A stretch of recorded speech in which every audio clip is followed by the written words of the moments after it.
పెట్టుబడులే లక్ష్యంగా ఆంధ్రప్రదేశ్ బ్రాండ్ని ప్రమోట్ చేయడమే లక్ష్యంగా మంత్రి నారా లోకేష్ గారి పర్యటన కోల్కతాలో అయితే జరుగుతుంది.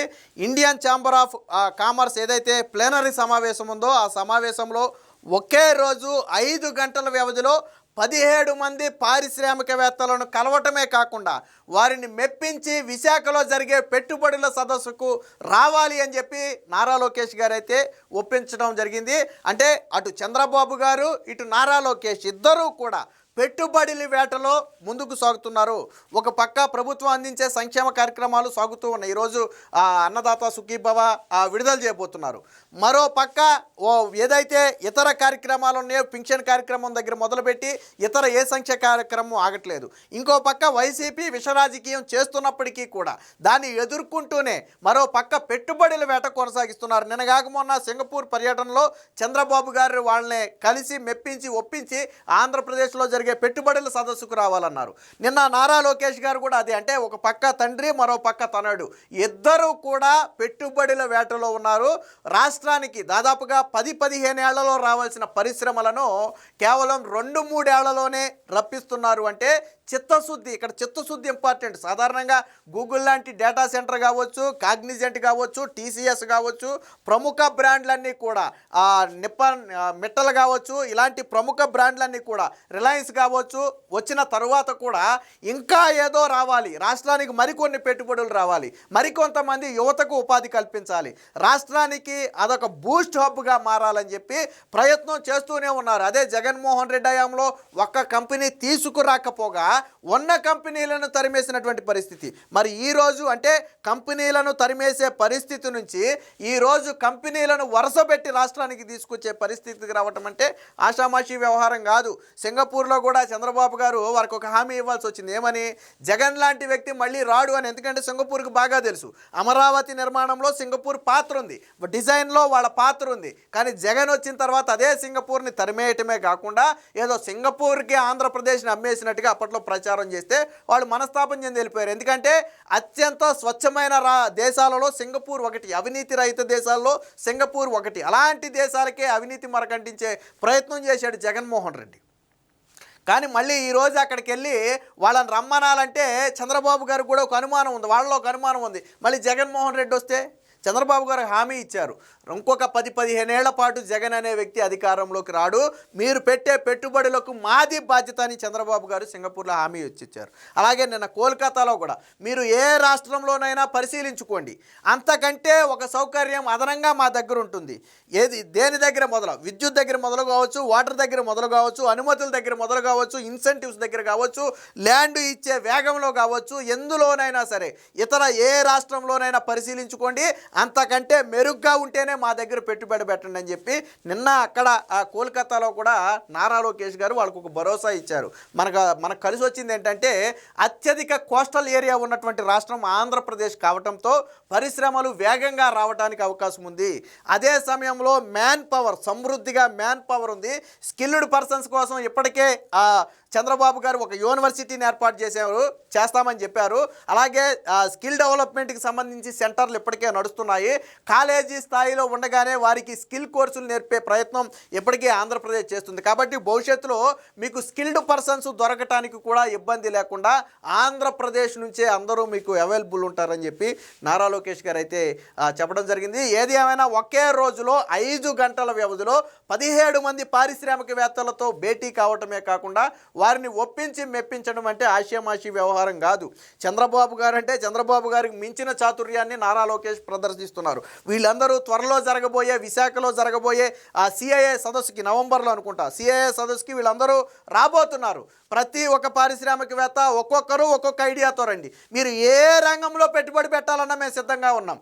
ఏఐ రంగంలో పెట్టాలనుకుంటారా, డేటా సెంటర్లో పెట్టాలనుకుంటారా, లేదా ఏదైనా సాఫ్ట్వేర్ రంగంలో పెట్టాలనుకుంటారా, ఫుడ్ ప్రాసెసింగ్ రంగంలో పెట్టాలనుకుంటారా, అగ్రికల్చర్ రంగంలో పెట్టాలనుకుంటారా, లేదా ఫార్మసీలో పెట్టాలనుకుంటారా, లేదా క్వాంటంలో పెట్టాలనుకుంటారా, మీరు ఎందులోనైనా పెట్టుబడి పెట్టడానికి ఆంధ్రప్రదేశ్ రావచ్చు.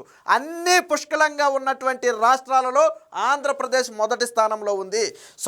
పూర్తి స్థాయి కోస్టల్ ఏరియా ఉంది, అక్కడ స్కిల్డ్ పర్సన్స్ దొరుకుతారు.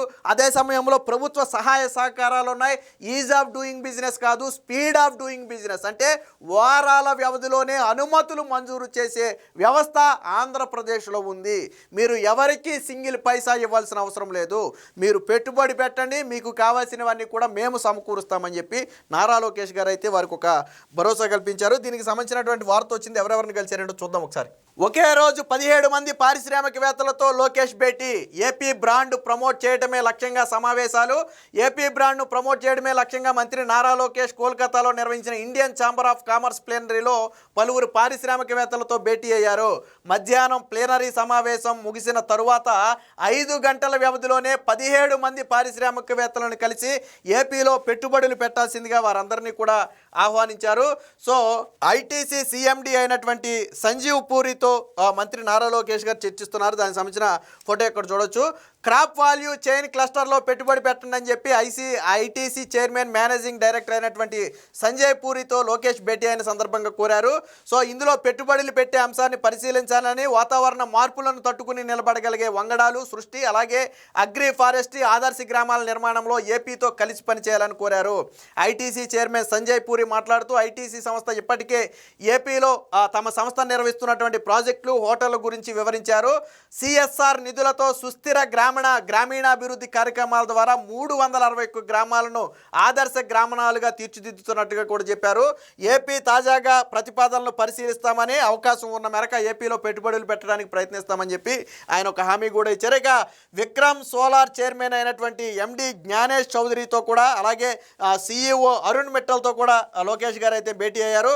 ఏపీ ప్రభుత్వ పునరుత్పాదక ఇంధన రంగానికి అందిస్తున్న ప్రోత్సాహకాలను వినియోగించుకోవాలని ఈ సందర్భంగా కోరారు.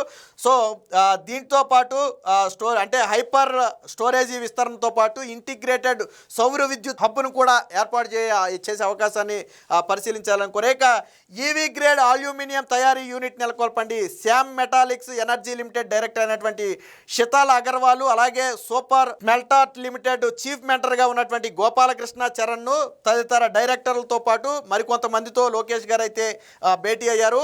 ఈవీ గ్రేడ్ అల్యూమినియం తయారీ కేంద్రాన్ని ఏర్పాటు చేయాలని ఈ సందర్భంగా వారిని అయితే కోరటం జరిగింది. అలాగే దీని రాష్ట్రంలో ఒక ఇంటిగ్రేటెడ్ స్టీలు, అలాగే ఐరన్ పైపుల తయారీ కేంద్రాన్ని కూడా ఏర్పాటు చేయాలని ఈ సందర్భంగా వారిని అయితే కోరటం జరిగింది. ఇక సిలికాన్ కార్బన్ యానోడ్ యూనిట్ ఏర్పాటు చేయాలని నెల్లూరు, చిత్తూరు ఎలక్ట్రానిక్ తయారీ క్లస్టర్లలో ఉన్నటువంటి Himadri phase 2 clean tech silicon carbon anode యూనిట్ని ఏర్పాటు చేయాలని చెప్పి హిమాద్రి కెమికల్స్ చైర్మన్గా ఉన్నటువంటి అనురాగ్ చౌదరిని అయితే మంత్రి నారా లోకేష్ గారు అయితే కోరారు. ఈ సందర్భంగా హిమాద్రి అంతర్గత పరిశోధన అభివృద్ధి కేంద్ర సాంకేతిక ఆధారంగా ఐఐటి తిరుపతి, ఆంధ్ర విశ్వవిద్యాలయం భాగస్వామ్యం, అమరావతిలో అధునాతన మెటీరియల్ ల్యాబ్ ఏర్పాటు చేయాలని విన్నవించారు. రాష్ట్రంలో దేశీయ పాలిమర్, రబ్బరు, పెయింట్ ఉత్పత్తి రంగాలకు సరఫరా చేసేందుకు ఇప్పటికే విశాఖలో ఒక ప్రాంతీయ కేంద్రాన్ని కూడా నిర్వహిస్తున్నట్టుగా ఈ సందర్భంగా నారా లోకేష్ అయితే గుర్తు చేశారు. వాస్తవానికి ఇందులో చాలామంది ఇప్పటికే ఏపీలో వాళ్ళకి సంబంధించినటువంటి యూనిట్లు ప్రారంభించారు. కానీ మరికొంచెం పెద్దగా ఆ యూనిట్లను ఏపీలో ప్రారంభించాలని వీరిని కోరటం జరిగింది. మొత్తంగా వీరితో పాటు మరికొంతమంది ఆ పారిశ్రామికవేత్తలను కూడా కలవడం జరిగింది. అన్ని రంగాలలో ఏఐ దగ్గర మొదలుపెట్టి ఫుడ్ ప్రాసెసింగ్ యూనిట్ వరకు అన్ని రంగాలలో పెట్టుబడులు పెట్టే విధంగా మంత్రి నారా లోకేష్ గారు అయితే వారందరినీ ఒప్పించారు. వీరందరూ విశాఖలో జరగబోయే భాగస్వామ్య సదస్సులో భాగంగా పాల్గొంటారు. చాలామంది ఆంధ్రప్రదేశ్లో పెట్టుబడులు పెట్టడానికి ఇప్పటికే మేము ఇంట్రెస్ట్గా ఉన్నామని, అలాంటిది మీరే వచ్చి అడిగిన నేపథ్యంలో మేము ఖచ్చితంగా పెట్టుబడులు పెడతాము. దేశంలోనే అత్యధిక పెట్టుబడులు వచ్చిన రాష్ట్రాల్లో ఆంధ్రప్రదేశ్ మొదటి స్థానంలో ఉందంటే ఉత్తినే లేదు. ప్రతి రాష్ట్రం కూడా ఆ రాష్ట్రానికి పెట్టుబడులు తేవాలనే ప్రయత్నం చేస్తుంది. ప్రతి రాష్ట్ర ముఖ్యమంత్రి కూడా అక్కడ యువతకు ఎంతో కొంత ఉపాధి కల్పించాలి, అలాగే తాను రాజకీయంగా కొంత లబ్ధి పొందాలనే ప్రయత్నం చేస్తాడు. కానీ దేశానికి వచ్చినటువంటి మొత్తం పెట్టుబడులు 100% అనుకుంటే అందులో 25% పైగా పెట్టుబడులు ఒక ఆంధ్రప్రదేశ్కు మాత్రమే వచ్చాయి. అంటే అది మంత్రి నారా లోకేష్ గారు, చంద్రబాబు గారి గొప్పతనం. ఏది ఏమైనా పారిశ్రామిక రంగంలో ఆంధ్రప్రదేశ్ని దూసుకుపోయే విధంగా తండ్రి తనయులు ఇద్దరూ కూడా విశ్వ ప్రయత్నం చేస్తున్నారనటంలో ఎటువంటి సందేహం లేదు.